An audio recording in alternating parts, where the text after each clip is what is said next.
तो मूवी की शुरुआत होती है ताइगू नाम के गैंगस्टर से, जो अपने साथियों को छुड़ाने दुश्मन गैंग के एक अड्डे पर पहुंचा। अड्डे पर उसे अपने साथी तो नहीं बल्कि दुश्मन गैंग का एक मेंबर मिला, जिसने ताइगू को ऑफर किया कि क्यों पड़े हो चक्कर में, कोई नहीं है छंगा गैंग की टक्कर में, इसलिए अपने उस बुड्ढे बॉस की गैंग छोड़कर हमारे साथ मिल जाओ। लेकिन ताइगू अपने बॉस का पूरा वफादार था, इसलिए उसने छंगा गैंग का ऑफर ठुकरा दिया। अब यहाँ से वो हॉस्पिटल पहुंचा, जहाँ उसकी बहन और भांजी दोनों से सुनाने लगी कि तुम ये अंडरवर्ल्ड छोड़ क्यों नहीं देते। ताइगू उन दोनों से प्यार तो करता था, लेकिन तब भी उसने उनकी बात वैसे इग्नोर कर दी जैसे आप वीडियो देख के लाइक को इग्नोर कर देते हो। खैर फिर उसने उन दोनों को अपनी कार में बिठाकर घर भेज दिया। उनके जाने के बाद वो अपनी बहन की डॉक्टर से मिला, जिसने बताया कि तुम्हारी बहन की तबीयत कुछ ज्यादा ही बिगड़ रही है, जिसके चलते हमें जल्दी ही एक विक्की डोनर चाहिए होगा। ताइगू इस बात से उभर ही रहा था कि तभी उसे अपने ड्राइवर की एक कॉल आ गई। तब हमें पता चला कि एक एक्सीडेंट में ताइगू की बहन और भांजी दोनों मर गईं, जिसके चलते अब ताइगू को किसी विक्की डोनर की भी जरूरत नहीं पड़ेगी।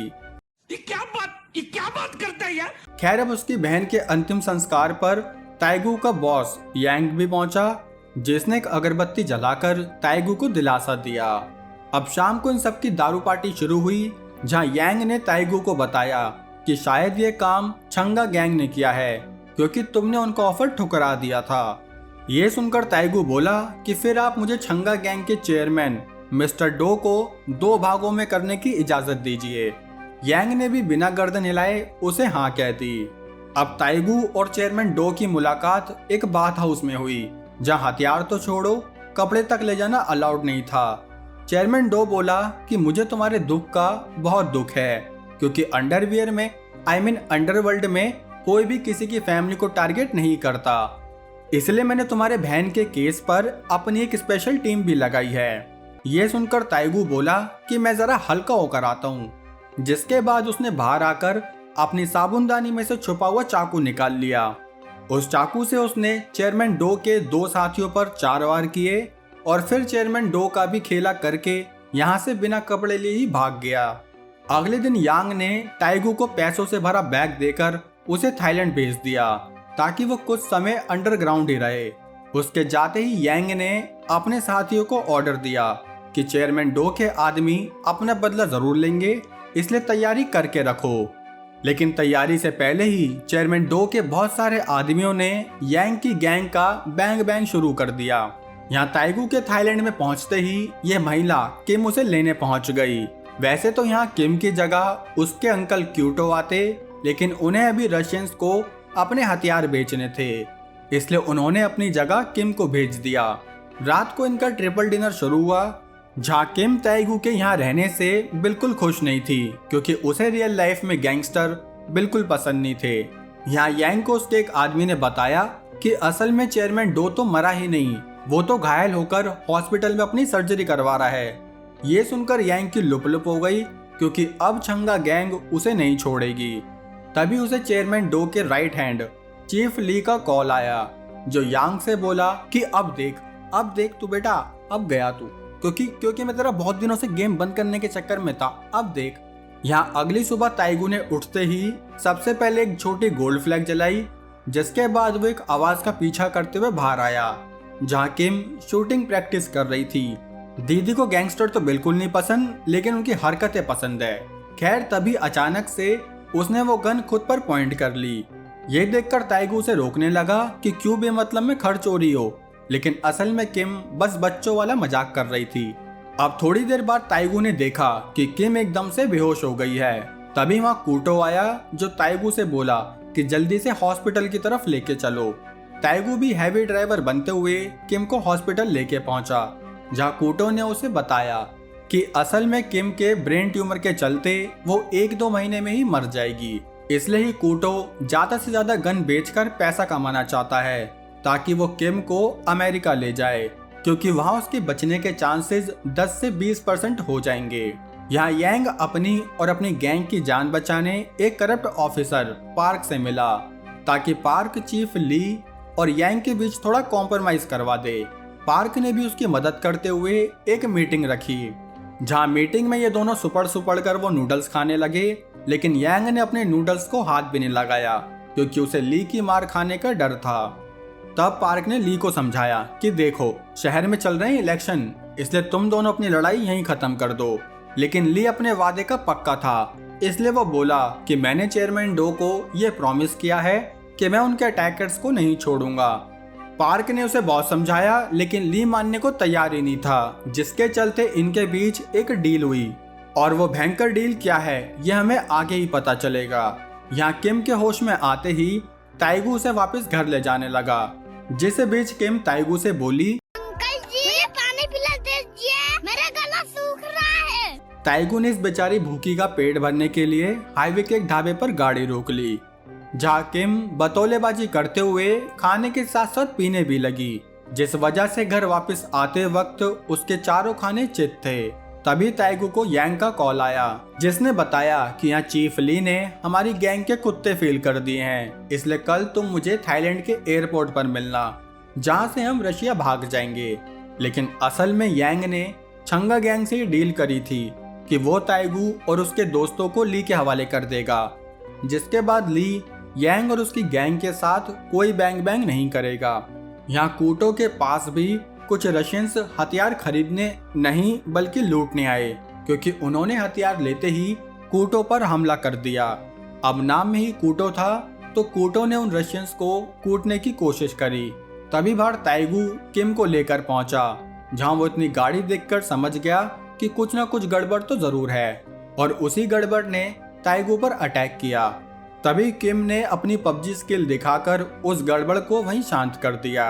या अंदर कूटो इन सबको संभाल ही रहा था कि तभी बाहर से एक रशियन ने अंधाधुंध फायरिंग शुरू कर दी, जिसमें कूटो अंकल गोलियों से वहीं कूट दिए गए। तभी अंदर किम पहुंची, जिसने अपने अंकल का ये हाल देखकर उन सब रशियंस का वहीं खेला कर दिया। जिसके बाद ताइगू किम को अपने तरीके से संभालते हुए उसे एक दूसरे रिश्तेदारों के घर ले आया, जहां उसने थोड़ी और रात होते ही चाय वाले कप में दारू पीनी स्टार्ट कर दी। तभी वहां किम पहुंची, जिसने दारू पीने का सही तरीका बताया। अब इनकी बातों से हमें पता चला कि असल में किम कूटो से नफरत करती थी, क्योंकि उसकी वजह से ही किम के मॉम डैड मारे गए। लेकिन तब भी उसे कूटो के मरने का बहुत गम है। किम की ये हालत देखकर ताइगू उसे बिस्तर तक छोड़ने आया, जहां किम ने उसे कुछ इशारा भी किया, लेकिन हमारे ताइगू भैया बिल्कुल सिग्मा मेल निकले, जिन्होंने शादी से पहले कुछ भी करने से साफ मना कर दिया। अगली सुबह वो किम को लेकर कुछ खिलाने पिलाने चला गया, ताकि किम का मूड ठीक हो सके। खाने के बाद इन्होंने पूरे दिन खूब आवारागर्दी करी, जिसके बाद घर पहुंचकर ताइगू ने किम को बताया कि आज मुझे वापस जाना होगा, क्योंकि एयरपोर्ट पर मेरे बॉस मेरा इंतजार कर रहे हैं। ये सुनकर किम ने ताइगू को रोकने की कोशिश करी, क्योंकि एक तो वो अकेला नहीं रहना चाहती थी, साथ ही आज उसे कुछ नेगेटिव वाइब्स भी आ रही थी।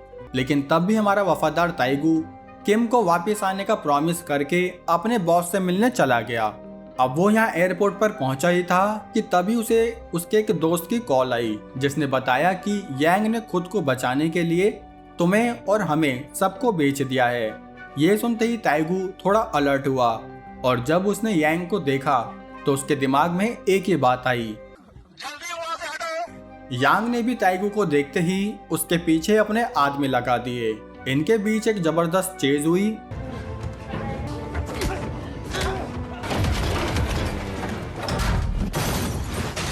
जिसमें ऑफ कोर्स ताइगू यहाँ से भाग निकला।